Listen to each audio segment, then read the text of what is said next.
Hey there, everyone. Bridget and Allie are back with our second installment of Do Not Write a Book Until You Attend This live stream.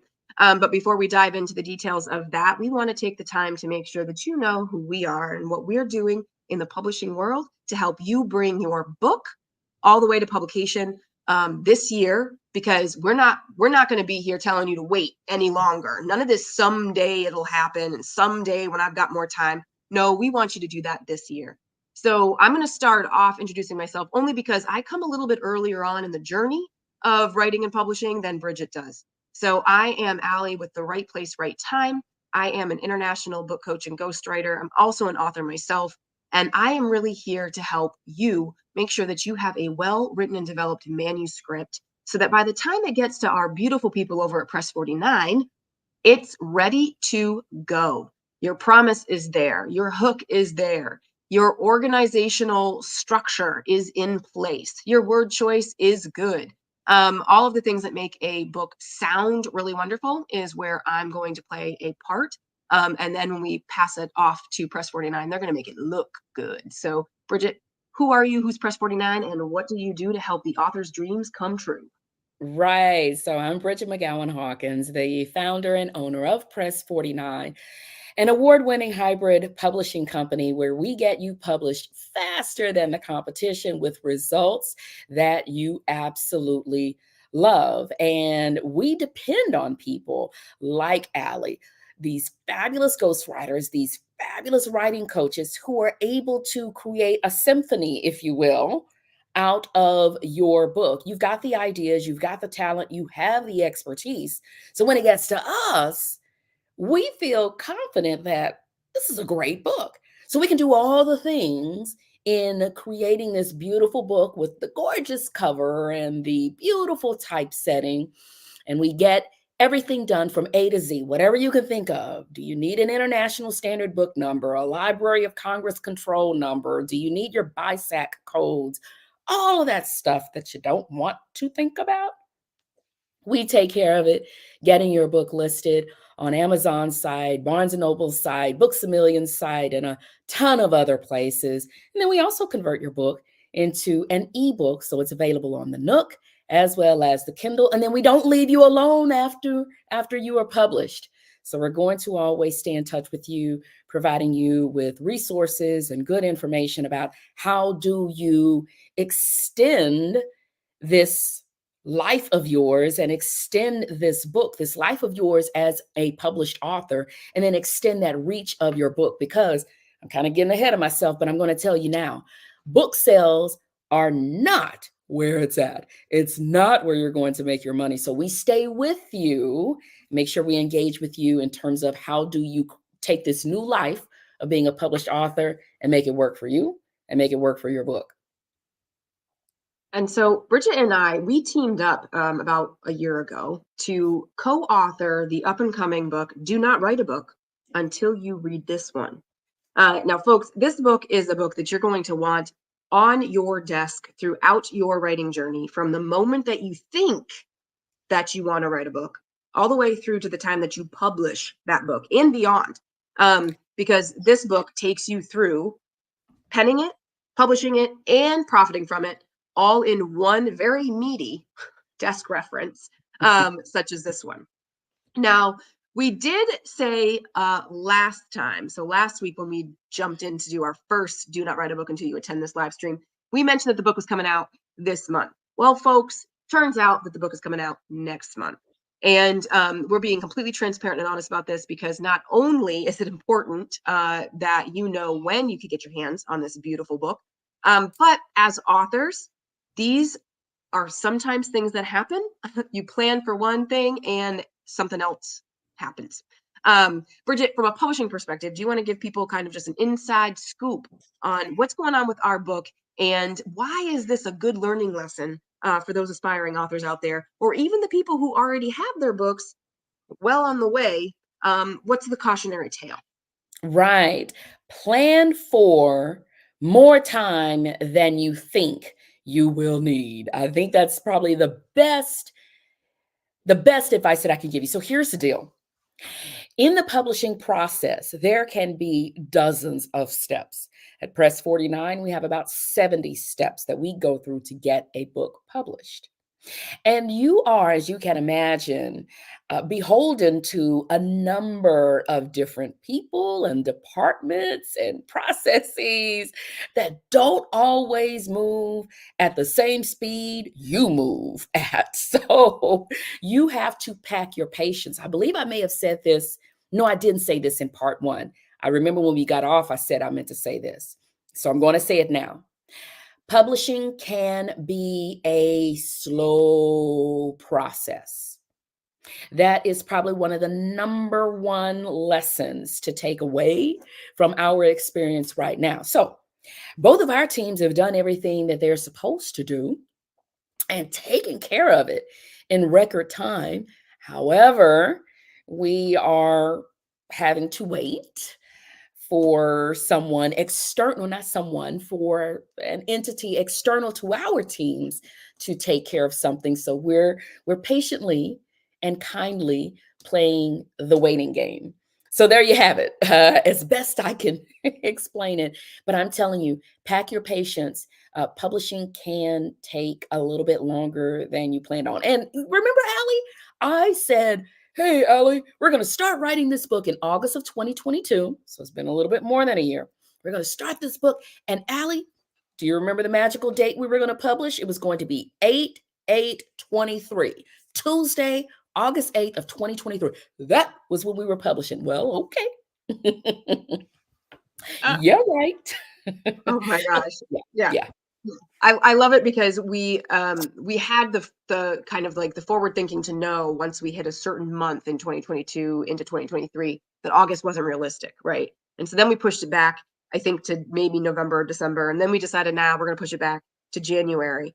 And so we were kind of on top of our timeline and understanding that this was Oh, yeah. taking more than we originally thought. So Yeah. it's funny to me in a way that now we've reached the month that we thought was going to be completely realistic in the long run, and now it's actually not us. It's somebody else Right. pulling Right. it out. And, Um, but and the thing is, Allie, it all works out. And this kind of works nicely into what we want to talk about today, the makings of a good book. Because what happened with our timeline was we initially said 25, 35,000 words, and then it changed to more than that, maybe 50,000, maybe 60,000, so on and so forth. Now this book is nearly 100,000 words, but it was because you and I kept the conversations open. We had regular meetings. We were looking at the content. We were listening to our clients. We were paying attention to what was happening in the world of publishing, in the world of writing. And we said, we've got to add this. We've got to add that. We've got to move this, and so on. So it was about making sure that we practiced what we preached and created a good book. That's number one. And then the other part of it, the good part about pushing this out to Q1, was there are different times of the year, and we talk about this in the book, different times of the year that people are craving different kinds of content.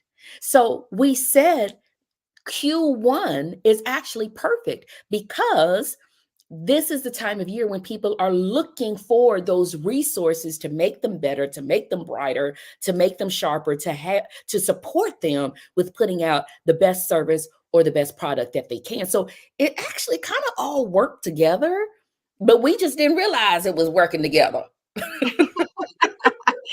oh my gosh. Well, I think something I said to you in an email the other day when you were like, hey, the book's date is like been pushed out, is actually something that I tell clients, which is that like the world has waited this long for the book. It can it can wait a little longer, right?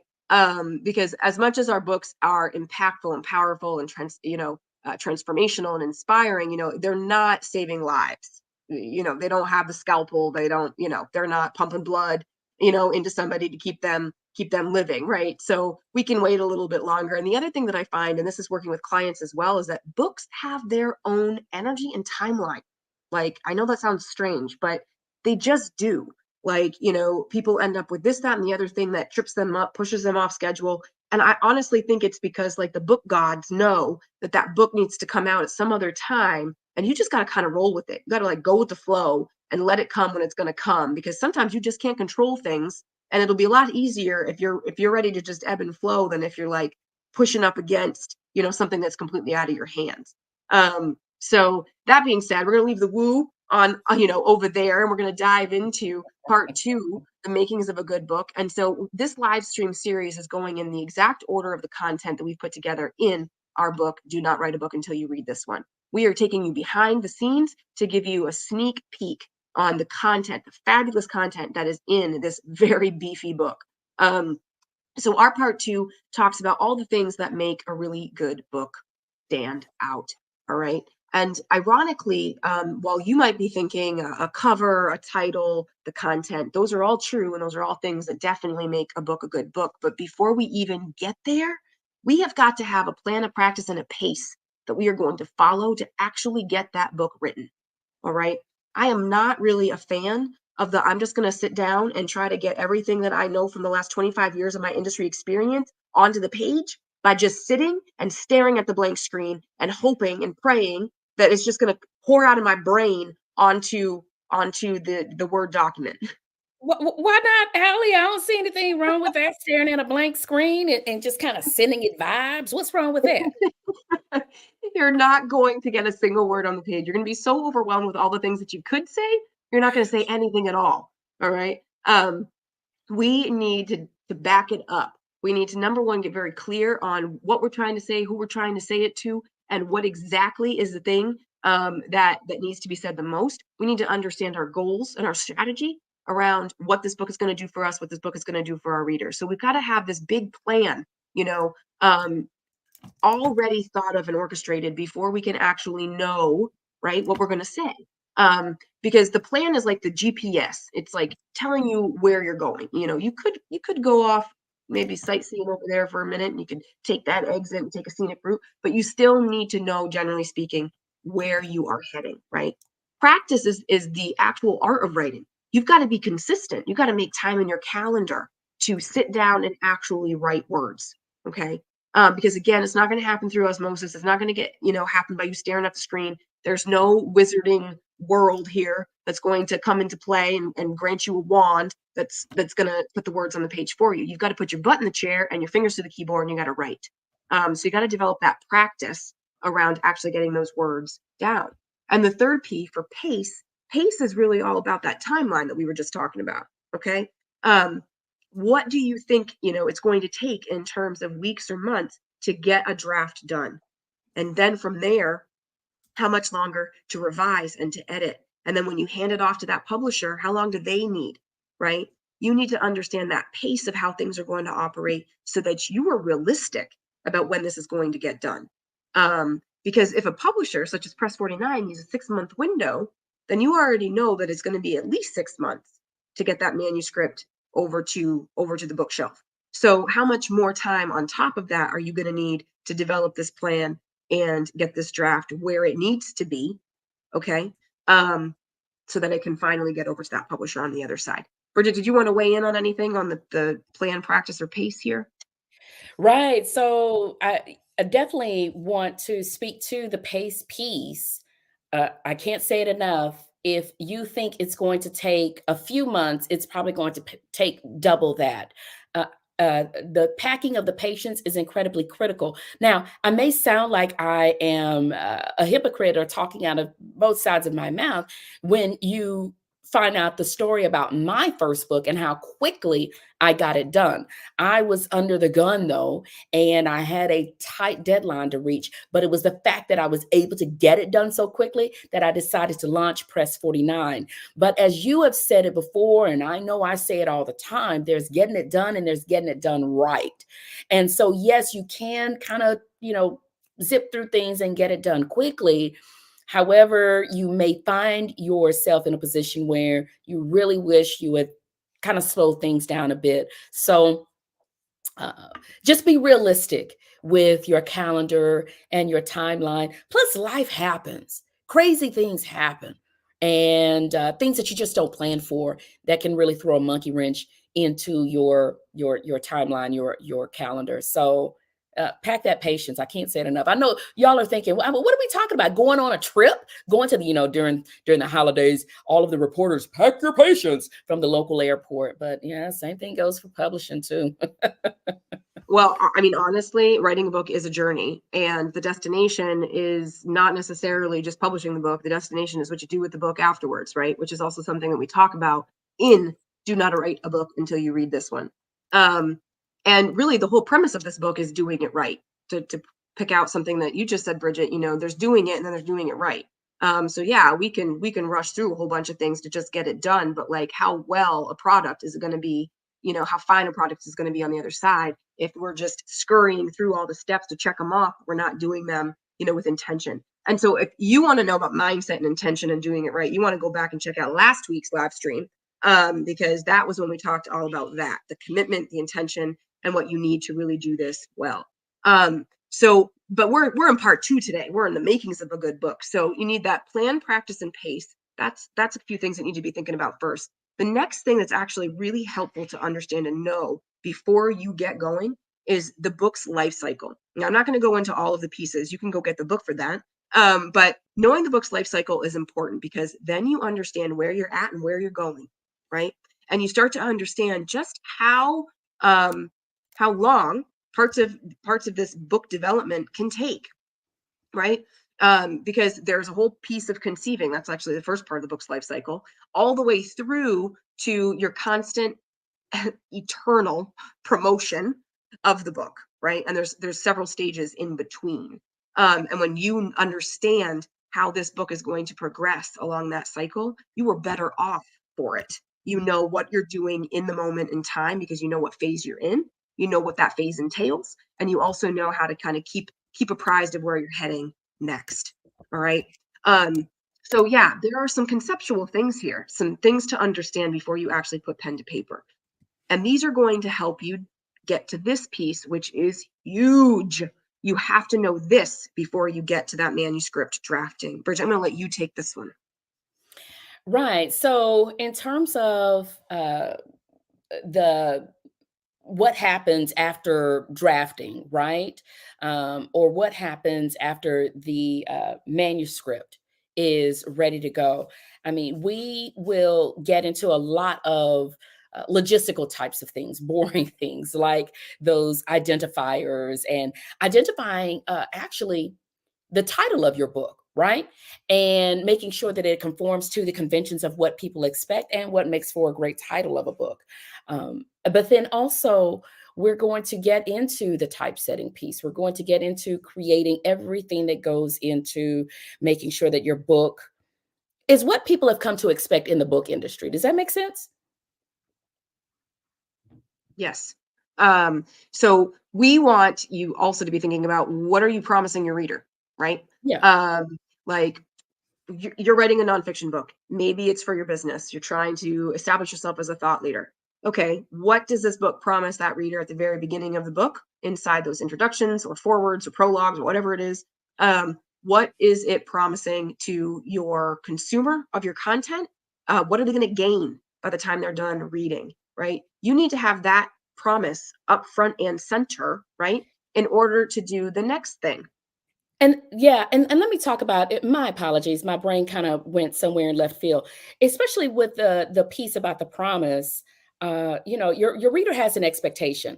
So part of the promise starts with that title, but then also your title has to give the reader a hint as to what they can expect, and then that subtitle is kind of like the promise and what it is you plan on bringing them, or what they can expect to get out of the book. What are the answers that you're going to give them? What are the solutions that you're going to provide to the big questions that they have? So my apologies for kind of going off into space for a second on that. But yes. What your book is these pages and pages and pages of promises, and keeping those promises to your reader. And this is really how it's going to guide, right, the actual writing and development of the manuscript. So we started off talking about plan, practice, and pace, right? And in that plan was understanding who you're trying to talk to, what you're trying to say, right? What it's going to do for the reader, what it's going to do for you. And that all funnels into helping you identify that clear and kept promise, which then funnels into actually writing the manuscript and being clearly focused on the thing that you've already determined is what you want your reader to get on the other side, right? So when you're putting together your chapters, does that chapter speak back to that promise, right? By the time you're done reading the whole book, can you successfully say that every single chapter in this book was relevant to the point that you were trying to make and the promise that you were trying to offer to your reader, the transformation that you said that they were going to get? You know, it almost reminds me, Allie, of when we were in those high school English classes or when we were in those college English composition classes where we had to create our thesis statement. And when we were Yes. going back, reviewing and revising and editing and so on, I'm if I'm honest with myself, it feels like every single one of those teachers and every single one of those professors would tell us, look at your thesis statement, and then every sentence that is in that paper, you have to ask yourself, does it directly connect to this thesis statement? You have to ask yourself as an author, what is the premise that I'm making in this book? What is it people will know or be able to do by the time they finish reading this book? Create that thesis statement. Is not going away. I know you may have hated freshman comp in college, but I'm telling you, they were preaching the facts to you. You have to ask Mhm. yourself, your thesis statement is every single sentence, every chapter, every section directly connected to that promise you're making in that thesis statement. Yeah, I mean, actually, in a lot of ways, the format that we were taught in high school and those English comp classes in college, think of that paper, it's just translating to a much larger piece, right?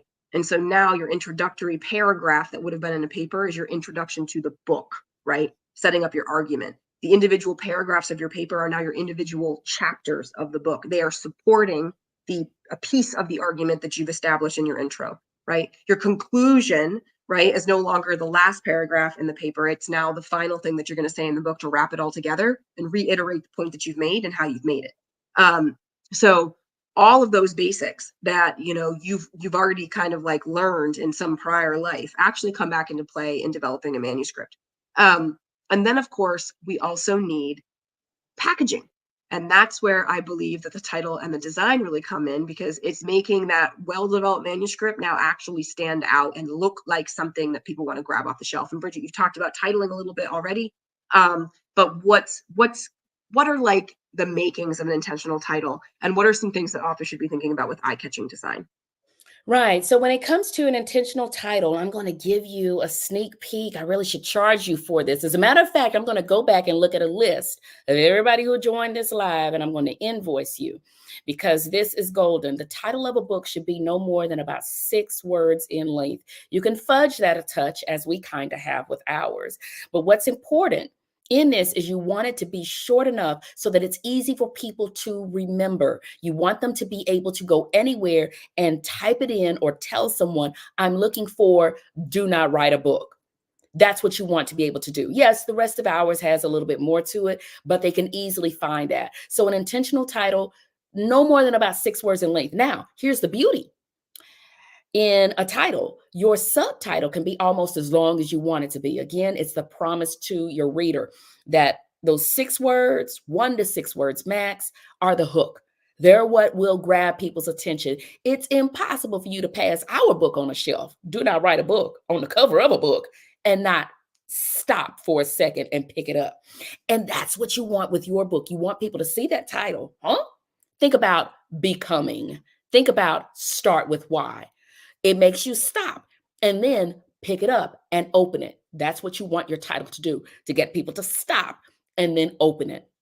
And it's not just in the title itself, but also eye-catching design. Now, that is why we have a team of design experts on board, and they know all the ins and outs of typography and font and color design and combinations and graphics. There's this whole family of factors that go into what makes for eye-catching design. Do not try to do this yourself. You really want, unless that's your area of expertise, unless design is your forte. But this is definitely where you want to turn it over to the pros when it comes to designing the cover of your book. Again, you can do it or you can get it done right. Oh my gosh, so important and so huge. In fact, I was just in a client call yesterday with the cover designer and the author, and it was amazing to watch this person work as she was implementing our suggestions and corrections, things that we liked, things that we didn't like. The number of layers to things, filters, contrast, shading. I mean, it was incredible. This is not something when you want a professionally done cover that you want to be just slapping together some flat stock images that you can get for free and designing your stuff on Canva. Okay. Don't do that. You will do yourself and your book a disservice. Remember, we all purchase things a lot of the time based on our emotional reaction to what we are seeing. This whole idea that we don't judge a book by its cover is actually false. We very much do. All right. So let's just be real about that.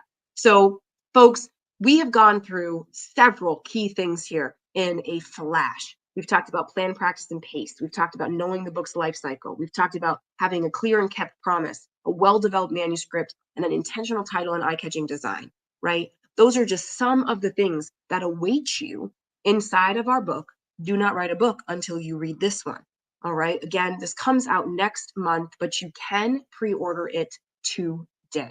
All right. Pre-order it today. You want a copy of this, especially if you've got writing a book on your list for 2024, or you keep telling yourself you're going to do it someday. You're still going to want this book. I don't care when you're planning on writing it. You're going to want this book next to you on the desk.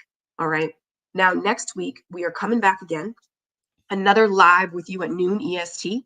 And this time we're going to be diving into the third part of our book, publishing and making money from your book. And I know you all care about this. You all care about making money. And Bridget's she's gonna be stealing the show next week on this one because she's got all kinds of things to say, all right, about the truth about your ROI, about how to make money off of your book without selling a single copy. All right. I know those two things alone have hooked your interest. All right, Bridget, you want to say anything else about what's to come in part 3? You just don't want to miss it, plain and simple. You don't want to miss it. Now, there are going to be some truths that I share that you're not going to like. You might really, right? But I keep it real. That is what I do. And you are really going to want to tune in, whether you've written a book or not, whether you're thinking about writing a book, whether you've already put one out there and you're considering a second edition, or you're wanting to trying to figure out how can you make money off of the one that's already out there. This session is for you. Come. And folks, if you think that we're just wild out here, shooting from the hip, talking straight, keeping personality in it, then I hate to tell you, but this is exactly how the book comes across. So if you're liking our style here and you're picking up what we're laying down, you are not going to want to miss this book, because not only is it an informational read, it's also fun as hell. We have made writing and publishing a good time inside the pages of Do Not Write a Book Until You Read This One. And I don't care if that's tooting our horn. I will toot it all day long. And if you are liking what you've picked up in today's live stream, then just imagine all the information that awaits inside of this book, because we have only grazed the surface in this half an hour live stream that we have served up for you today. So again, join us next week at noon. We're going to be taking you into part 3, publishing and making money from your book. And do not wait. Pre-order your copy of Do Not Write a Book Until You Read This One today. We'll see you next time.